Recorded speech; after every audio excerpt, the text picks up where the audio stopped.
हे hi everyone. जिसने paper दिया है एग्ज़ाम हॉल में उसको पता है कि पेपर कैसा आया है, और जिसने पेपर नहीं दिया है या फिर जो अगले साल देने वाले हैं, आई वुड से कि इस पेपर को एक बार आप उठा के खुद से लगाने की कोशिश करना, देखना कि क्वेश्चन का लेवल कैसा है और किस टाइप का क्वेश्चन यूपी पीसीएस अब पूछ रहा है। अगर हम पेपर के एनालिसिस की बात करें, पेपर के डिफ़िकल्टी लेवल की बात करें, तो no doubt it is one of the toughest UP PCS paper. जितने भी यूपी पीसीएस के रीसेंट पेपर हुए हैं उनसे आप इसका कंपैरिजन करोगे तो इसका लेवल बहुत ऊपर था।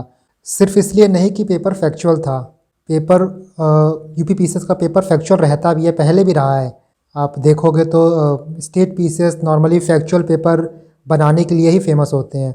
तो पेपर सिर्फ इसलिए टफ नहीं था कि ये पेपर बहुत ही स्पेसिफिक था, बहुत ही फैक्चुअल था। इनफैक्ट फैक्ट्स के अलावा भी और जो क्वेश्चन पूछे गए थे वो क्वेश्चंस, वो स्टेटमेंट भी बहुत ही बारीकी से सेट किए गए थे। बहुत कम आपको ऐसे क्वेश्चंस मिलेंगे जहाँ पे आपको जेनरिक स्टेटमेंट मिल जाएगा। इस बार के पेपर में आपको हर एक क्वेश्चन में सोचना पड़ेगा, और कुछ कुछ सेक्शंस तो ऐसे थे जो यूपीएससी के लेवल को टच कर रहे थे। यूपीएससी में जैसे स्टेटमेंट वाले क्वेश्चन पूछे जाते हैं, मल्टी स्टेटमेंट, वैसे आप यहाँ भी देखोगे तो काफ़ी क्वेश्चंस ऐसे थे जो मल्टी स्टेटमेंट वाले थे, और स्टेटमेंट ईजी नहीं था। स्टेटमेंट को डिसाइफर करना बिल्कुल भी ईजी नहीं था। And on top of that multi statement paper, उसके अंदर फैक्ट्स। तो ये सारी चीज़ें मिलके इस बार के पेपर को यूपी पीसीएस ने अब तक जितने भी पेपर कंडक्ट किए हैं, रिसेंटली जितने भी कंडक्ट किए हैं, उनमें से ये one of the toughest paper था। तो सिर्फ फैक्ट्स को याद करके, फैक्ट्स का रट्टाफिकेशन करके भी आप इस पेपर को बहुत ईजिली सॉल्व नहीं कर पाते। आपको स्टेटमेंट्स को, आपको कुछ क्वेश्चंस को समझना पड़ता।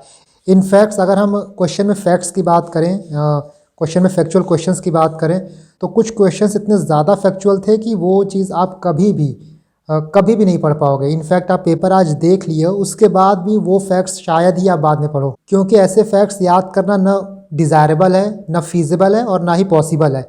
आप उतने फैक्चुअल चीज़ कभी याद नहीं करोगे। सो ये पेपर जो है वो आगे देने वाले बच्चों के लिए एक फॉर्मेट सेट करेगा, एक पैरामीटर सेट करेगा कि अब आपको आगे की तैयारी कैसे करनी है।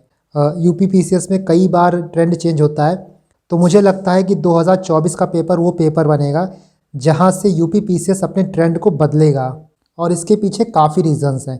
सबसे पहले हम कुछ ब्रेकेज देखते हैं, कितने क्वेश्चन कहाँ से आए।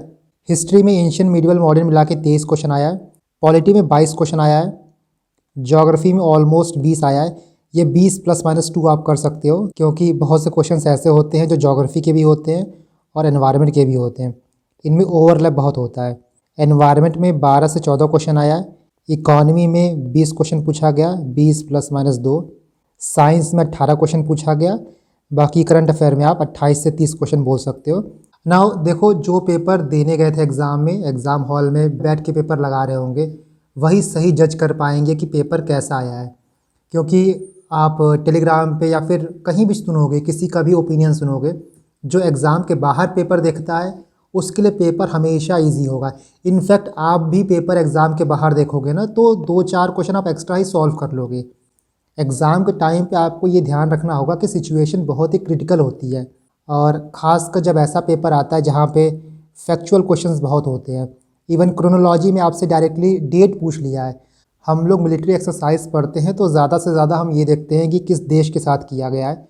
इसके बाद थोड़ा और डीप जाना हुआ तो प्लेस देख लेते हैं, कहाँ पे एक्सरसाइज कंडक्ट की गई। बट यहाँ पे तो डायरेक्टली आपसे डेट पूछ लिया था, तो बहुत ही निटी गिटीज़ में जाके चीज़ें पूछा गया है। पेपर को आप बारीकी से एनालाइज करोगे ना, तो जो फैक्ट्स पूछे गए हैं बहुत टफ पूछे गए हैं, बहुत स्पेसिफिक पूछे गए हैं। Let me give you some examples. जैसे आप क्वेश्चन नंबर 27 देखो, यहाँ पासेस पूछा गया है, उसके बाद height from the sea level. Normally हम सिर्फ ये पढ़ते हैं कि रोहतांग पास कहाँ है, बारालाचा पास कहाँ है, दिप्सा पास कहाँ है, बनिहाल पास कहाँ है, सिर्फ ये पढ़ते हैं इसका प्लेस, इसका लोकेशन। ये हाइट हम लोग कभी नहीं पढ़ते हैं, और ये आप पढ़ भी नहीं पाओगे, ये आप कभी याद भी नहीं कर पाओगे। तो ऐसे जो क्वेश्चंस होते हैं ना, वो कभी कट ऑफ डिसाइड नहीं करते हैं। हमेशा याद रखना कि इस पेपर में जो इस टाइप के क्वेश्चन है जो बहुत ही ट्रिवियल फैक्ट्स हैं, तो वो कट ऑफ डिसाइड बिल्कुल भी नहीं करेंगे। जैसे आप यहाँ पे एक हिस्ट्री का क्वेश्चन देखो, हिस्ट्री तो टफ आया था। इनफैक्ट मुझे लगता है कि कुछ कुछ हिस्ट्री के क्वेश्चन ऐसे थे ना जो किसी बुक में भी आपको नहीं मिलेंगे। रैंडम नाम दे के उसके बारे में आपसे पूछा था। जैसे यहाँ पे देखो, विलियम ए.जे. आर्कबोल्ड। अब आई डोंट नो, मैंने कभी इनका नाम सुना भी नहीं है, हो सकता है आपने सुना हो, बट मैंने किसी भी बुक में इनका नाम नहीं सुना। और इसके बाद जो ऑप्शंस हैं ना, कितने स्पेसिफिक ऑप्शंस हैं। He was the principal of Lahore college, principal of government college Dhaka, principal of Muir central college Allahabad, principal of MAO college Aligarh.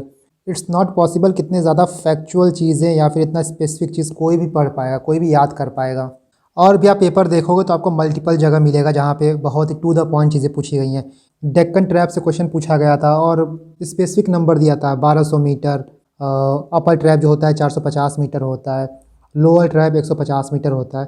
तो इतना स्पेसिफिक आप कभी जा भी नहीं सकते हो, चाहे आप कितना भी पढ़ लोगे ना। This type of question you have to left, ये सारे क्वेश्चंस छोड़ने के लिए ही बने थे। मिलिट्री एक्सरसाइज में आपसे डायरेक्टली डेट पूछा था 12 फेब, 14 मई। तो जो करंट अफेयर था ना, वो भी रेगुलर लाइंस पे नहीं था। जैसा करंट अफेयर आप पढ़ते हो उस लाइन पे पूछा नहीं गया था, उससे बहुत ज़्यादा डेविएट हुआ था। तो आपको पहले मल्टी स्टेटमेंट को हैंडल करना था, उसके बाद उसमें फैक्चुअल चीज़ों को भी करेक्ट करना था। तो ड्यूअल प्रॉब्लम यहाँ पे होती है। नॉर्मली मान लो UPSC में क्या होता है कि मल्टी स्टेटमेंट क्वेश्चन आते हैं तो कंसेप्चुअल क्वेश्चन होते हैं, वहाँ पे आप कंसेप्ट लगा के थोड़ा सा क्वेश्चंस को डिसाइफर कर सकते हो। और चूंकि पेपर मल्टी स्टेटमेंट था, 2-4 स्टेटमेंट आपको हैंडल करना पड़ रहा था, इसलिए पेपर नॉर्मल से लेंदी हो गया था। कुछ क्वेश्चंस बहुत रैंडम थे। I just showed you. History के क्वेश्चन काफ़ी टफ थे। किस निबंधकार ने कौन सा निबंध लिखा है, वो भी बहुत रैंडम नेम्स थे जो कि आप नॉर्मली पढ़ते नहीं हो, किसी भी रिसोर्स में आपको वो नहीं मिलेगा। देखो, इस पेपर को जो करने का ट्रिक था ना, वो था आइडेंटिफिकेशन ऑफ डुएबल क्वेश्चंस। जो इजी क्वेश्चंस हैं, जो आप डिसाइफर कर सकते थे आराम से, जहाँ पे आप थोड़ा दिमाग लगा सकते थे। जैसा मैंने आपको अपने लास्ट वीडियो में बताया था, जहाँ मैंने क्वेश्चंस को सॉल्व कराया था, कि कुछ क्वेश्चंस ऐसे होंगे जहाँ पे क्वेश्चन में ही आपको उसका आंसर मिल जाएगा, और ऐसे क्वेश्चंस आपको आइडेंटिफाई करने थे। ऐसे क्वेश्चंस आप गलत नहीं कर सकते थे। फॉर एग्जाम्पल, एक अमेंडमेंट का क्वेश्चन आया था, लेट मी शो यू 118। अब यहाँ पे आपको कुछ भी नहीं पता होगा, फिर भी आप कॉमन सेंस लगा सकते हो। 42nd, 52nd, 86th, 96th। अब यहाँ पे आप सिंपली देख सकते थे कि 42nd सबसे पहले है, तो सबसे पहला डेट यहाँ पे क्या है, 1976। तो A का 3 होगा। A का 3 कहाँ है, ये है, तो ये आपका आंसर हो जाता। कुछ भी नहीं पता होता तो बस यहाँ पे देख लेते हैं, 42nd पहले आता है, 52 उसके बाद आता है, 86 उसके बाद आता है, 96 उसके बाद आता है। तो उसी क्रोनोलॉजी से अमेंडमेंट भी होगा।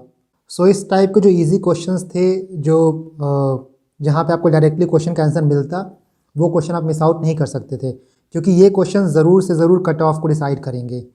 आप लिस्ट में आते हो कि नहीं आते हो, इस पे डिपेंड करता है कि जो सारे लोग सही कर रहे हैं वो आप सही करके आए हो कि नहीं आए हो। नाउ देखो, अगर हम कट ऑफ की बात करें तो नो डाउट कट ऑफ इसका डेफिनेटली नीचे जाएगा। जो एक नोशन होता है ना कि 90+ आपको सही करके आना है, इस बार वैसा नहीं होगा। कट ऑफ डेफिनेटली इससे नीचे जाएगी।